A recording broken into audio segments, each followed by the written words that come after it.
मैं आज इस हजारों की भीड़ से, सम्मानित मीडिया बंधुओं के बीच से, मीडिया की बहनों के बीच से हजारीबाग के सांसद को चुनौती देता हूं कि वास्तव में अगर आप राम को मानते हैं तो 50,000 करोड़ की संपत्ति में 1,000 करोड़ रखिए, बाकी उन 50,000 करोड़ आप जनता को दान कर दीजिए। तो भाई अंग्रेजों का कलेक्टर चल रहा है, अंग्रेजों का कमिश्नर चल रहा है, तो 1932 का खातियान काहे नहीं चलेगा?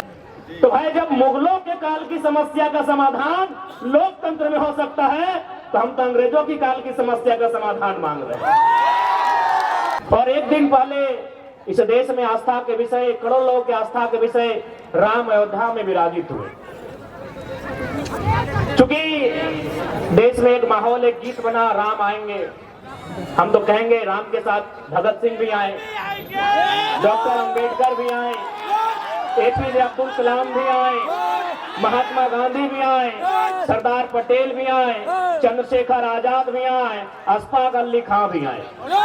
लेकिन क्योंकि हम लोग पढ़े लिखे लोग हैं, हमें प्रैक्टिकली और लॉजिकली बात करनी चाहिए। बिल्कुल राम आए, बाकी जितने महापुरुष है वो भी आए, लेकिन क्या वो शरीर से आएंगे? हम पढ़े लिखे लोग हैं, प्रैक्टिकली बात कीजिए, हम लोग लॉजिकली बात कीजिए, इमोशनली नहीं। क्या जो महापुरुष, चाहे कोई रहे, राम रहे, कृष्ण रहे, गांधी रहे, कलाम रहे, जिन्होंने अपने शरीर को त्यागा है, वो शरीर के रूप में आएंगे? क्या वो बोलते हुए आएंगे? क्या वो खाते हुए, नाचते हुए, गाते हुए आएंगे? नहीं, वो विचार के रूप में आएंगे। अतः राम का स्वागत है विचारों के रूप में, गांधी का भी स्वागत है विचारों के रूप में, कलाम का भी स्वागत है विचारों के रूप में, फिर शरीर के रूप में कोई नहीं आएंगे। ये प्रैक्टिकली आपको समझना होगा।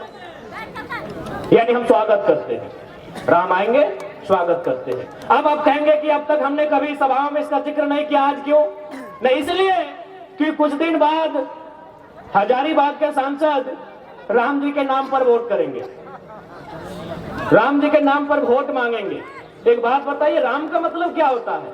राम का मतलब होता है त्याग, राम का मतलब होता है पिता के वचन के लिए राजपाट का त्याग। और ये जयंत सिन्हा जब राम के नाम से वोट मांगेंगे, आपको थोड़ा सवाल करना चाहिए, जिसके पास 50,000 करोड़ की संपत्ति है, वो किस मुख से राम के नाम से वोट मांगेंगे? उनसे पूछेगा कि राम का मतलब क्या है भाई, राम का आदर्श क्या है, राम का चरित्र क्या है, राम का आचरण क्या है, उनसे पूछिएगा। आज लगभग 62 विदेशी कंपनियों में उनका सीधा शेयर है, और ये व्यक्ति राम के नाम से मतदान करेंगे और आप मतदान दे देंगे? 62 कंपनियों में जो हजारीबाग के सांसद हैं, उनका 62 कंपनियों में सीधा शेयर है विदेश में। वो तो आप जानेंगे कि परसेंटेज कितना है, लेकिन मुझे जहां तक जानकारी है 62 कंपनियों में इन ढोंगियों का, इन पाखंडियों का सीधा शेयर है। यदि राम जी के पास 50,000 करोड़ की संपत्ति होती तो वो क्या करते? अरे वो बिशुनगढ़ के 45 मजदूरों को सऊदी अरब में नहीं छोड़ते, वो बिशुनगढ़ के 45 मजदूरों को सऊदी अरब में नहीं छोड़ते जो टॉयलेट का पानी पी रहे हैं। वो बड़का गांव के लोगों में कर्फ्यू का माहौल नहीं उत्पन्न करते हैं, जो है अडानी प्राइवेट लिमिटेड कंपनी जमीन अधिग्रहण के लिए वहां इस प्रकार से पुलिस प्रशासन भरी है जैसे वो तालिबान लगता हो। और कल ये शख्स आएंगे और ये भावनाओं के नाम पर, आस्थाओं के नाम पर मत लेने का काम करेंगे। तो क्या राम का चित्र ऐसा ही था जैसा जयंत सिन्हा का है? इसलिए आज राम यानी विचार, राम यानी आचरण, राम यानी आदर्श, राम यानी कर्तव्य। एक भी लक्षण वर्तमान जो सांसद है, क्योंकि यहाँ सबसे ज्यादा हिंदू मुस्लिम के नाम से मतदान होता है, एक भी लक्षण राम का इनमें नहीं दिखता है। ये तो ऐसे लोग हैं जिनके कारण एक और हमारे राज्य में भुखमरी है, हमारे राज्य में गरीबी है, पलायन है, विस्थापन है। और आपको जानकारी होना चाहिए, पूरे झारखंड में सबसे ज्यादा अगर विस्थापन कहीं है तो हजारीबाग जिला, हजारीबाग लोकसभा के बिशुनगढ़ प्रखंड में। इसलिए आज मैं आपसे यही कहना चाहूंगा कि जब मत की बारी आए, ऐसे व्यक्ति को चुनिएगा जो आपकी बातों को दिल्ली में रख सके, जो आपकी बातों को दिल्ली को मजबूत कर सके, जो आपकी लड़ाई को लड़ सके। एक बात सभी जानते हैं चाहे मीडिया के कर्मी हो या प्रशासन के लोग हो या सरकारी कर्मचारी हो, हर कोई यहाँ अपने इस जीवन में चाहता है कुछ संपत्ति का अर्जन करके चले जाए। लेकिन आपको जानकारी होनी चाहिए, आज जिस प्रकार से झारखंड का माहौल बना है, कहीं सड़क चौड़ीकरण के नाम पे, कहीं डैम के नाम में, कहीं तालाब के नाम में, कहीं माइंस के नाम में, कहीं फैक्ट्री स्थापित करने के नाम में हमारी जमीनें कौड़ी के भाव ले रहे हैं। यदि आज हमारे पास दिल्ली में शख्स नहीं होगा जो हमारे लिए लड़ सके, तो आने वाले दिन ऐसा होगा कि झारखंड एक खटर के रूप में होगा, हम और आप केवल तमाशा देखेंगे। मैं आपके माननीय सांसद की एक करतूत सुनाता हूं। करतूत और कारनामा में फर्क होता है, जैसे क्लेवर और कनिंग होने में फर्क होता है। दोनों का मतलब चालाक होता है, लेकिन एक का मतलब धूर्त होता है। तो मैं इनकी एक करतूत आपको सुना रहा हूं। आपके जो यशस्वी नरेंद्र मोदी जी के नाम पर ये वोट लेंगे, माननीय जयंत सिन्हा, इनका बाप भी सांसद रह चुके, अपना बेटा को बनाने की तैयारी में है। राजरप्पा में एक प्रोजेक्ट आया था। आज समझिए कि किस प्रकार झारखंड को खोखला किया जा रहा है, किस प्रकार हमारी बुनियादी ढांचे को बर्बाद किया जा रहा है, किस प्रकार हमारे रोजी रोजगार को प्रदेशों के हाथों बेचा जा रहा है। वहां एक प्रोजेक्ट आया था, चूंकि सांसद हैं, दिल्ली से टीम आई थी, तो सांसद की एक कुर्सी लगी हुई थी। सांसद महोदय कुर्सी में बैठते हैं, अंदर जो दिल्ली की टीम आई थी, 5 सदस्य या 7 सदस्य टीम थी, उनसे पूछा सांसद महोदय ने, यशस्वी सांसद, आपके लोकप्रिय सांसद, आपके धर्मात्मा सांसद, अब भाई राम के नाम से वोट मांगते तो धर्मात्मा ही होंगे, और आपने दिया है। इस धर्मात्मा सांसद ने पूछा कि ये प्रोजेक्ट कितने में कंप्लीट हो सकता है? बोला सर हार्डली 15 से 20 करोड़ में पूरा हो जाएगा। इस धर्मात्मा, आपके लिए धर्मात्मा, हमारे लिए कहीं ना कहीं ये मानव के रूप में छुपे दानव है। इसने कहा इसको 250 करोड़ बनाइए।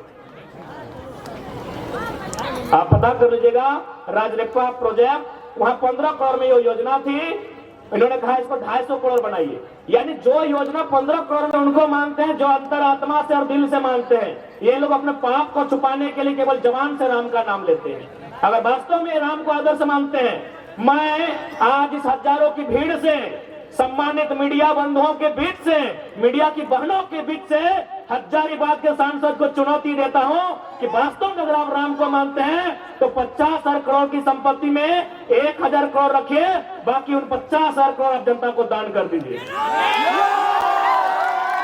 ये राम का चरित्र हो सकता है, ये राम का आदर्श हो सकता है। 50 कंपनी जो विदेश में चलेगी, आपका वहां 30-35% शेयर रहेगा, और झारखंड में जनता को केवल बरगलाना का ये लोग काम करते हैं।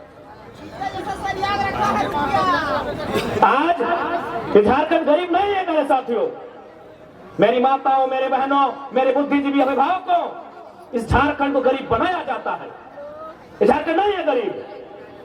इस राज्य को जानबूझ के ये लोग बर्बाद करने पर तुले हैं, और ये हमारा और आपका कर्तव्य बनता है कि इस राज्य की उन्नति कैसे हो, इस राज्य का हितार्थ कैसे हो, इस राज्य को बचाया कैसे जाए, और इस राज्य को अव्वल दर्जे का राज्य बनाया कैसे। क्योंकि अगर हम स्थानीयता के मुद्दे से आए थे, और यदि हम लोग स्थानीयता की बात नहीं करें तो शायद बेईमानी होगी। आज बहुत सारे लोग, और साथ साथ राम जी ने तो हमारे 1932 के खतियान को भी मजबूत किया है। राम जी ने हमारे 1932 के खतियान को भी मजबूत किया है। अब आप बोलेंगे कैसे? राम जी का विवाद कब का है? 1528 का है। समाधान कब हुआ? 21वीं सदी में। समाधान किन्होंने करवाया? लोकतंत्र ने। लोकतंत्र ने। तो भाई जब मुगलों के काल की समस्या का समाधान लोकतंत्र में हो सकता है, तो हम तो अंग्रेजों की काल की समस्या का समाधान मांग रहे हैं। हम तो अंग्रेजों की काल की समस्या का समाधान मांग रहे हैं। तो राम जी ने तो तमाम विस्थापितों को मजबूती दिया है। तमाम विस्थापितों को, जिनका जमीन 50 साल पहले टाटा ने लिया है, डीवीसी ने लिया है, वेदांता ने लिया है, सीसीएल ने लिया है, बीसीसीएल ने लिया है, ईसीएल ने लिया है, एचईसी ने लिया है, हिंडाल्को ने लिया है, मगध, आम्रपाली, एनटीपीसी ने लिया है, 50 साल पहले लिया है। जब राम जी की समस्या का समाधान 500 साल बाद यही लोकतंत्र का बुनियादी, यही लोकतंत्र का सर्वोच्च न्यायालय करता है, तो 50 साल पहले जो हमारा जमीन अधिग्रहण हुआ है विकास के नाम पे, जो आज खाली पड़ा है, जो टाटा के कब्जे में है, कहीं एचईसी के कब्जे में है, कहीं हिंडाल्को के कब्जे में है, कहीं एनटीपीसी कब्जे में है, तो क्या हमारा भी अधिकार नहीं बनता है कि लोकतंत्र उसका समाधान करे? बनता है कि नहीं बनता है भाई? हमारे भी बाप दादा ने मात्र 50 साल पहले जमीन दिया है, एनटीपीसी को दिया है कोयला खोदने के लिए, मगध आम्रपाली को दिया है, टंडवा में दिया है, पिपरवार में दिया है, राय बचरा में दिया है, बड़का गांव में दिया है, गोंदलपुरा में देने वाले हैं, लेने वाले हैं। वो कर्फ्यू का माहौल है, यही बिशुनगढ़ में कोणार्क डैम के माध्यम से दिए हैं। तो हमें भी इस लोकतंत्र में उतनी ही आस्था है। तो हमारी भी जो जमीनें, क्योंकि भारत का कानून भी कहता है यदि किसी कंपनी ने, किसी फैक्ट्री ने आपसे जमीन अधिग्रहण किया है और उस जमीन पर अगर कोई काम नहीं हो रहा है तो बकायदा राज्य सरकार को चाहिए वह जमीनें रैयत को वापस करना चाहिए। तो लोग कहते हैं भाई अंग्रेजों के काल का है, हमने तो बता दिया मुगल काल की समस्या का समाधान लोकतंत्र के माध्यम से हुआ।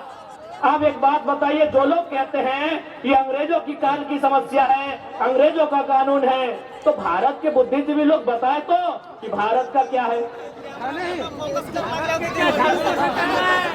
भारत के लोग हमें बताएं, हम लोग थोड़ा कम पढ़े लिखे नौजवान हैं, अभी पढ़ाई लिखाई कर ही रहे, भारत का है क्या? अरे भारत की प्रस्तावना फ्रांस से, भारत का मौलिक अधिकार संयुक्त राज्य अमेरिका से, भारत का नीति निर्देशक आयरलैंड से, भारत के मौलिक कर्तव्य रसिया से, भारत का राष्ट्रपति संयुक्त राज्य अमेरिका से, भारत की सांसद ब्रिटेन से, भारत का संघीय ढांचा कनाडा से, भारत का आपातकाल जर्मनी से, भारत की संवर्ती सूची ऑस्ट्रेलिया से। तो 1932 अंग्रेजों का कहने चलेगा? ये व्यवस्थाएं अंग्रेजों की, ये व्यवस्थाएं अंग्रेजों की। अच्छा एक बात बताइए, हजारीबाग में अभी डीसी है ना, जरूर का डीसी मतलब समझते हैं आप लोग? Deputy collector. अच्छा एक बात बताइए, कलेक्टर का मतलब क्या होता है? कलेक्टर शब्द कहाँ से आया? कलेक्टर शब्द आया है कलेक्ट से। कलेक्ट मैंने क्या होता है?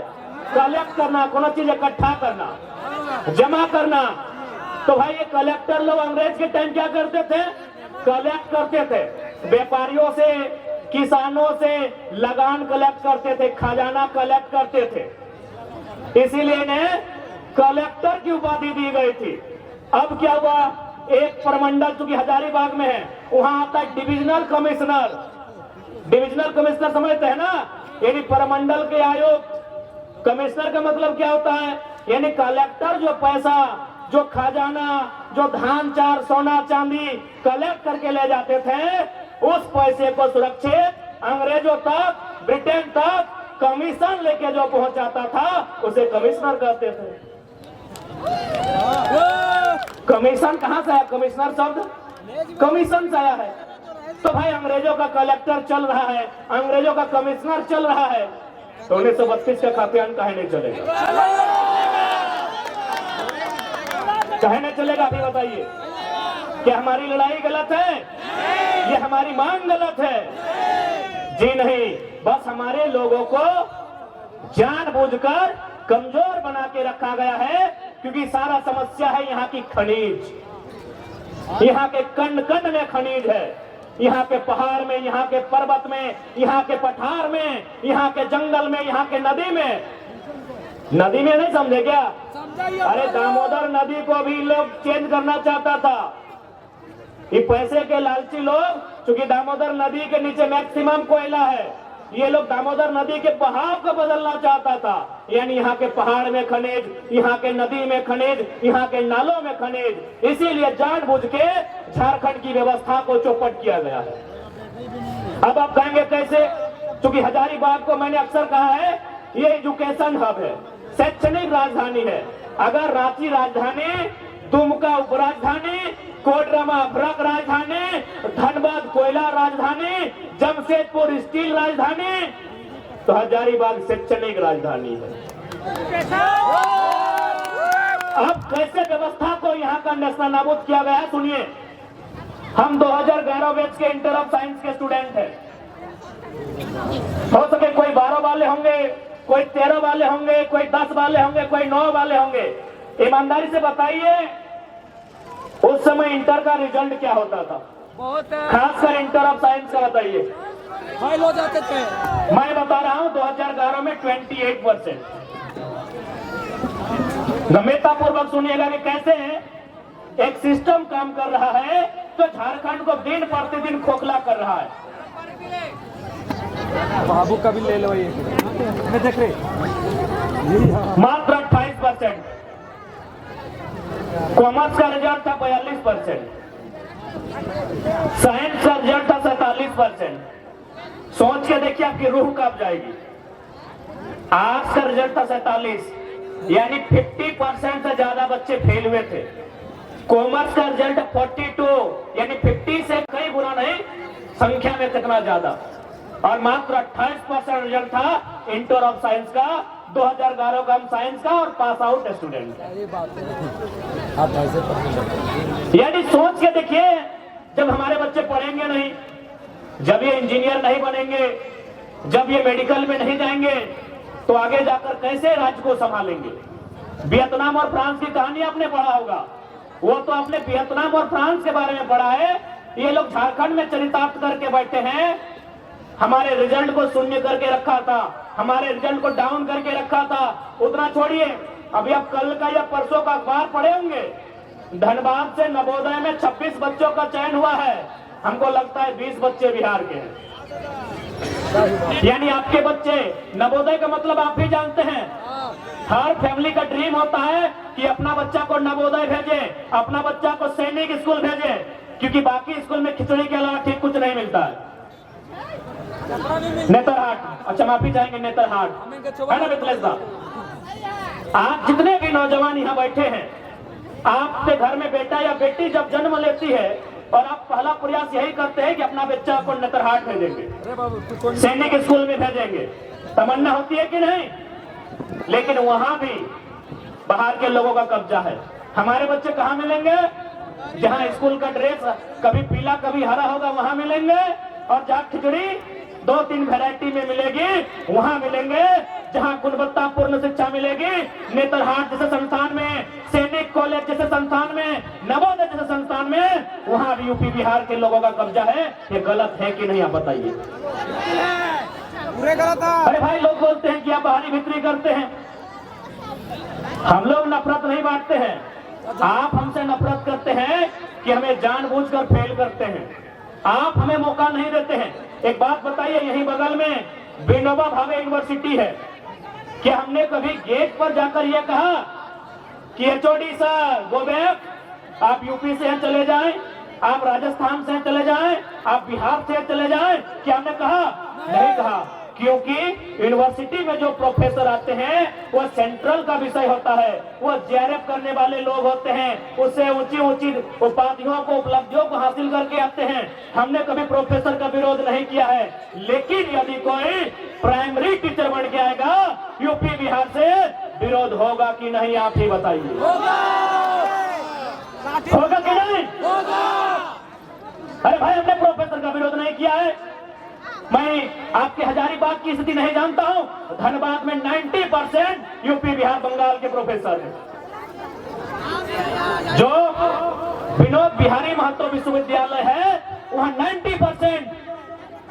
हमने तो विरोध नहीं किया, क्योंकि ये सेंट्रल का विषय है, ये केंद्रीय विषय है। आप प्राइमरी टीचर बन के आएंगे, आप टीजीटी में आएंगे, आप पीजीटी में आएंगे, तो क्या झारखंड के बच्चे कोयला ठेलेंगे? झारखंड के बच्चे बालू ठेलेंगे? झारखंड के बच्चे घास उखाड़ेंगे? झारखंड के बच्चे सूरत, गुजरात, महाराष्ट्र में मजदूरी करेंगे? बताइए, गलत है या सही है? हमने कभी डीसी का विरोध किया है कि डीसी गो बैक, आप झारखंड के नहीं है? एसपी गो बैक, आप झारखंड के नहीं है? नहीं, क्योंकि ये आईएएस आईपीएस का कैडर है। ये यूपीएससी देश की सर्वोच्च परीक्षा को पास करके आते हैं। पूरे देश में उनको कैडर के हिसाब से चुनने का अधिकार होता है। ये सेंट्रल विषय है। हमने आज तक विरोध नहीं किया है। DC go back, SP go back, DIG go back, chief secretary go back, हमने आज तक विरोध नहीं किया है। लेकिन यदि कोई बड़ा बाबू बन के आएगा, दरोगा बन के आएगा, थाना प्रभारी बन के आएगा यूपी बिहार बंगाल एमपी गुजरात के लोग विरोध करेंगे। आप हमें अच्छा कहें बुरा कहें, हम अपने स्टैंड में कायम हैं। हम अपने स्टैंड में कायम है। आप डीसी बन के आए, फूल की माला गुलदस्ता 100 लड़ा के सम्मान करेंगे। आप एसपी बन के आए, स्वागत करेंगे। आप बड़ा बहू बन के आएंगे, बिल्कुल स्वागत नहीं करेंगे, हम आपका विरोध करेंगे। झारखंड बना क्यों है? झारखंड बना क्यों है? आप बताइए इस बात को। इसलिए आज हर एक नौजवान को इस बात को समझना होगा। यूं तो हम लोग ने सोचा था कि हम लोग विधानसभा का चुनाव लड़ेंगे और हमने सोचा था कि लोकसभा में मनोज दा, संजय दा होंगे, मोती दा होंगे। हमने सोचा था कि हम तो विधानसभा राज्य की चुनाव को लड़ेंगे, लेकिन हम ये भी सोचते हैं कि जब लोकसभा का चुनाव होगा, जब एक तरफ नरेंद्र मोदी की प्रचार होगी, एक तरफ राहुल गांधी का रैलियां होंगी, एक तरफ हमारे हेमंत बाबू, बाबूलाल जी, सुदेश जी की रैलियां होंगी, हमारे कार्यकर्ता निराश हो जाएंगे। तो अपने निराश सेनाओं को मजबूती देने के लिए, उन्हें हिम्मत देने के लिए उनका सेनापति लोकसभा के मैदान में होगा। हमारी कोई इच्छा नहीं थी लोकसभा चुनाव लड़ने की। हम तो राज्य के मुद्दों के साथ यहाँ आए हैं। हम तो राज्य को नेतृत्व करने के लिए लोग हमें उम्मीदें कर रहे हैं, लेकिन लोकसभा में हमारा आना, हमारे साथ साथ हमारे जो भाई आज मंच पे खड़े हैं, इनका लोकसभा में आना खासकर मेरा इसलिए कि हमारे सेना का मनोबल कम ना हो। जब सामने सुदेश जी आए, बाबूलाल जी आए, हेमंत जी आए, तो उनके सामने उनका बेटा, उनका सेना नायक झुमरा और पारसनाथ के बीच का टाइगर भी होना चाहिए। हमें पूरा विश्वास है। इसी हौसले के लिए, इसी विश्वास के लिए, इसी हिम्मत के लिए लोकसभा चुनाव लड़ने का और उसमें मैंने खुद भाग लेने का ऐलान किया है। नहीं तो हम लोग विधानसभा की तैयारी करते हैं, मनोज दा, संजय दा, मोदी दा इनको कहते हैं हम लोग लोकसभा की देखिए कहां कैसे फिट होगा, आप लोग चर्चा करें। बस अपने कार्यकर्ताओं को, जो हमारे सेना है, उन सेनाओं में शक्ति का संचार करने के लिए हमने उसी सीट को चुना है। और ये सबके के आदेश से, निर्देश से जहां से अगर चढ़ जाएंगे तो पूरा झारखंड दिखाई देगा। उसे झारखंड की सर्वोच्च चोटी पारसनाथ कहते हैं, जो 4480 मीटर फीट की ऊंचाई पर है।